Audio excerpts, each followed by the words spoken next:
Good evening. Well, first tonight, East Midlands Today can reveal that prisoners' children are being invited into a private jail to film bedtime stories with their dads. Bosses at Lowdham Grange in Nottinghamshire hope it'll tackle reoffending by helping to keep families together. And soon, youngsters will be able to request stories and watch them from home on the internet. Our social affairs correspondent Jeremy Ball has been given exclusive access to see how it all works. Sophie's raising Dylan as a single parent because her partner Sean's locked up here at Lowdham Grange. He's serving the sentence, but it's been tough for the whole family. Hello. That's why visiting time here is so important for them, and today they're going to be filmed reading a children's book together for a project called It's Storytime. Right, we're going to read The Hungry Caterpillar. You ready, Dylan? In the light of the moon, the little egg lay on a leaf. There's the little egg there. I cry every time I watch him, yeah. It's hard because obviously I miss him. I stick it on for Dylan every day for breakfast, dinner and tea, so he can watch Sean and hear him. He really relates to it. The Very Hungry Caterpillar, that's what it's called, right? Yeah? They're being filmed in front of this green screen so that images from the storybook can be animated behind them.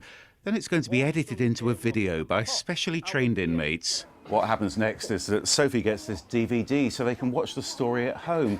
It's all about keeping families together and about Dylan getting to know the dad, who's been at Lowdham Grange since before he was born. Obviously it keeps me being able to be close to him. He gets to see me every day, he gets to watch a DVD of me. I want him to grow up knowing who I am. Show him that I'm thinking about him, that I care about him. I mean, to be fair, it means everything to me. That's my life. These videos are being produced at Lowdham Grange by a unit called Inside Media, which is now being extended to two of Serco's other private prisons at Doncaster and Dovegate. Ooh, that night he had a stomach ache. I bet he did.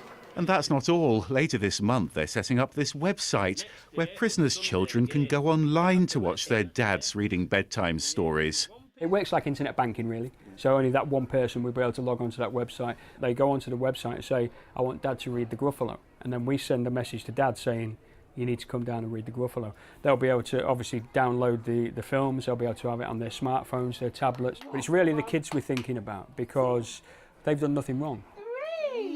Obviously it's great for the dads, and I think when they realise exactly what they're missing at this point in their life, I think it makes it less likely that they're going to go on and make the same mistake again. He was a beautiful butterfly. Yeah.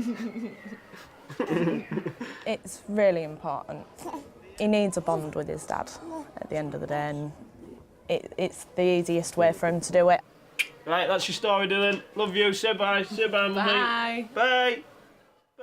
Well, Jeremy's back here in the studio now, as you can see. I mean, looking at that, obviously it's good for prisoners, but I guess there are some people who might say, well, that's all right, but, what is it in it for everybody else? Well, what the prison says is this should protect us all from crime. That's what's in it for us, and they do that essentially by keeping inmates on the straight and narrow. And this isn't just about keeping families together. It's getting hard qualifications as well in things like video production and animation, not just for those bedtime stories. We're going to hear later this week how some inmates are now designing sophisticated computer games, and in fact tomorrow how they're running their own TV station at Lowdham Grange. Gosh. Must be very expensive, television always is. How do they justify the cost? Well, the running costs simply come from the education budget. What's a bit more interesting is how they buy the equipment. Now, that's actually funded by the inmates from profits from the phone system and the prison shop.